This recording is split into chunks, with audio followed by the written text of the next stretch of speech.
Hey everybody, Nige here. State of Decay 2 Heartland has of course been out for a few weeks now, and I thought it would be kind of cool to chuck together a video that goes through all the recruitable people that you can have in your community. A lot of them have unique skills that will in turn allow you to unlock unique facilities at your base.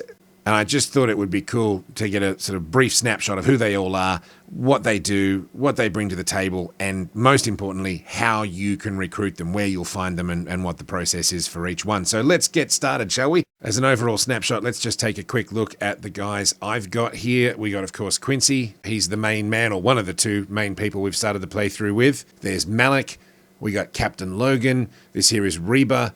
We got Isby, Diana, Chavez from Red Talon, then there's Vic, Keisha, and of course Helena here rounding out the 10. Going left to right, let's check out Quincy first. His hero skill is Lockpick Lessons, which will allow anyone in the group to silently unlock doors while crouched, which is great. His traits, well, he robbed office buildings, which means we get an extra 50% search speed. He dreamed of retirement, plus 25% standing rewards, which means he becomes a hero quicker. And he's got plus 20 max health for surviving prison. Go Quincy. Skill-wise for the big fella, of course, Marathon, that's a pretty bog standard one. We've got Stealth, again, normal everyday skill. I went with Close Combat when I got the option for fighting. Gunslinging, 100%, that is the only one to go for. And this one here, Weaponsmithing. 15% to weapon durability across the board. He knows craftsmanship, he knows weaponsmithing, and most importantly, he can build this facility here called the Weapons Depot, or Depot, which in turn lets you do many things. Of course, the standard repairing and salvaging weapons that a workshop can normally do. You can craft a toolkit for 35 parts. You can craft circuitry for 75 parts. Never have, but you can. Melee weapons you can make include, of course, the lead-filled bat, rebar clubs, mower blade swords, then the apocalypse weapons. Check these all out. You can see they'll all cost 125, these bottom ones. Make them at your leisure. Then, of course, the ranged weapons and bolts. Trumbull Gatekeeper, make one of those if you want. The homemade assault rifle, not too bad. But this next one here, the Masterwork assault rifle, damn, this thing should have its own show. It is absolutely fantastic. Get one. There's the homemade crossbow, of course, the scoped version of the crossbow. And then if you're a crossbow enthusiast, which I'm not, you can make as many bolts as you want as well. So huzzah for the Weapons Depot. It also takes a mod, which is great.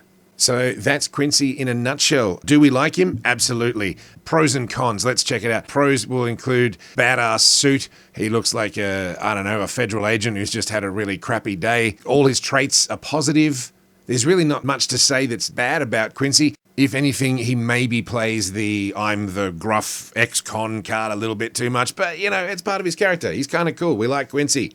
Up next, it's everyone's favorite green wind cheater enthusiast, Malik. How do you recruit him? Doesn't really matter. It'll just happen as part of the story. Don't worry about it. Let's check him out. His hero skill, gathering routine, brings in 1 meds per day. That's awesome. Get it done. Being the sprightly urban explorer that he is, he can sprint for free when lightly encumbered, which is utterly fantastic. As long as he's not medium encumbrance or higher, he can run literally all day. Sadly, an old skating injury means he's minus 15 on his max carrying capacity, but that's hardly the end of the world. And the settled in the valley thing, well, that's just the reason that he has the subsistence farming skill, which we'll get to in a second.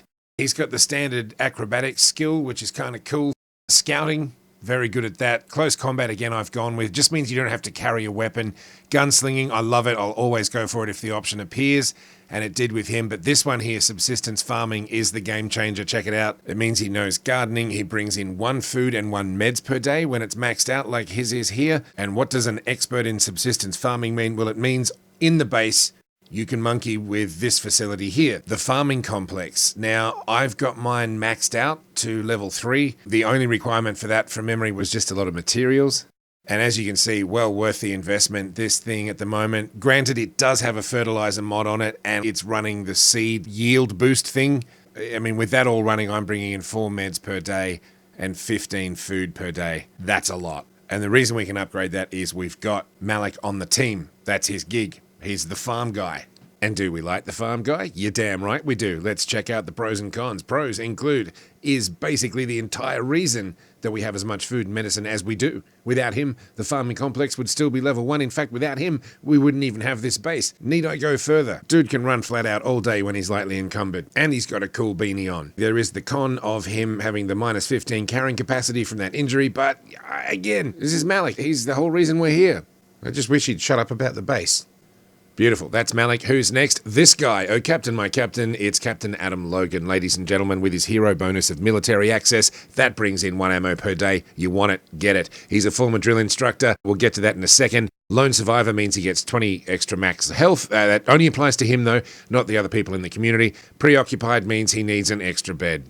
I don't know, that sounds like jerk behavior to me, but what are you going to do? Skill-wise, backpacking, pretty standard fare. Same goes for discipline. Endurance with the fighting skills. Assault, sadly, gunslinging was not an option with this guy. But drill instruction, let's have a look at this one. First and foremost, plus 25% facility action speed. Honestly, that's not a huge bonus. It's good, but it's not great. Where things get interesting, though, is when you upgrade your base defenses. One of the built-in facilities that comes with the base, I've already upgraded mine, superior defenses. Now, running defense drills is the active thing you can do with this. You fire it up, it'll cost you 1 ammo and 1 meds, but it will bump up your experience in shooting and fighting. So, it's pretty cool. Plus, you get the active guard and the second active guard, and plus 20 max stamina to everyone in the base. That is epic. In fact, that's probably the best thing it does. All right, well, that's Logan. Do we like him? Do we not? Let's check out some pros and cons first of all. Pros include defense. He is the man when it comes to defense, which in turn means plus 20 stamina for everybody because of the facility upgrade he can do. He brings in ammo every day. We love that. And check out the sweet threads. I mean, come on. Them fatigues, I've said it before and I'll say it again. When you're looking good, you're shooting good. And when you're shooting good, zombies are dying. And that's also good. On the downside, well, there's really only one con with this guy. He needs 2 beds. I mean, who needs 2 beds? Obviously, the answer is Logan. Now, the final and most important question, as always, how do you recruit him? Where do you find him? Again, like the previous 2 guys, he will just turn up in the main story. You can't avoid him. You don't have to recruit him if you don't want to, but if you want to build the best base possible, absolutely do. All right, now who's this venomous old harridan with the sweaty pits? I hear you ask. This is Reba McGill. She's our cook. Her hero skill is called hunting trips. Basically means she brings in 1 food per day, which is acceptable. All right, traits-wise, she used to run her own diner, which gives her the game hunting skill. We will get to that, as always. Survival hunter means she eats half as much food each day as a regular person. But I cannot tell a lie. The biggest problem with Reba is this third trait here doesn't get along.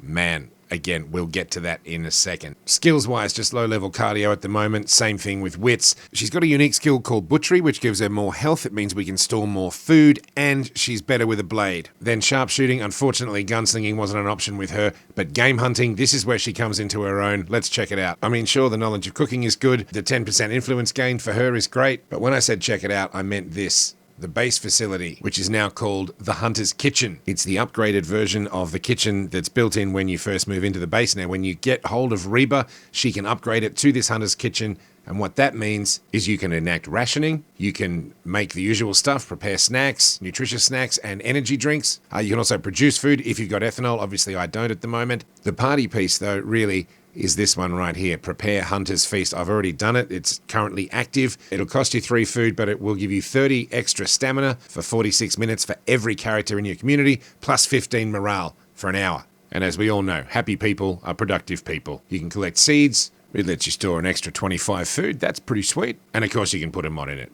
All right, Reba, it's pros and cons time for you, love. Now, here's the thing. Pros, of course, include the kitchen business. She can boost morale. She's a great cook, no doubt about that. But I cannot go past the thing where she starts conflicts with other people. And believe you me, she will start conflicts with other people. My morale for this group on average is empowered, which is the second highest level it can be. Even at that level, she will start fights constantly. I've had her for a little while now. She's, off the top of my head, I can recall her starting 4 separate fights with someone. It drops morale. Reba, of all the people you can recruit, is the only one I would actually consider exiling. Sorry, Reba, but you're a grumpy old cow and nobody really likes you. If you weren't such a great cook, you'd be out on your ass. All right, on to the important stuff. How do you recruit Reba if you want her in your community? Well, she's pretty straightforward to get a hold of. Just a little bit to the northwest of the position where your base is. You'll see her house on the map here. Just driving up and down the street will trigger her. She'll come on the radio at some point and ask you for help. You do a couple of low-key fetching missions for her, and she'll show up at your front door asking to join the community. If you want to take advantage of her awesome cooking skills, get her on board. Otherwise, kick her to the curb and live a quiet, argument-free existence. And there, ladies and gentlemen, endeth episode 1 of Meet the People of the Heartland DLC. I hope this has been in some way, even a small way, informative or entertaining to you, or maybe even a bit of both. If you got any questions about any of it, hit me up in the comments thing. I will do my best to answer them for you. Part 2 will be up as soon as I've finished editing it. It will feature Isby, Diana, and my main man Chavez. Until then, have a fat one, and thanks for checking out Nigel's gaming channel. I very much appreciate it.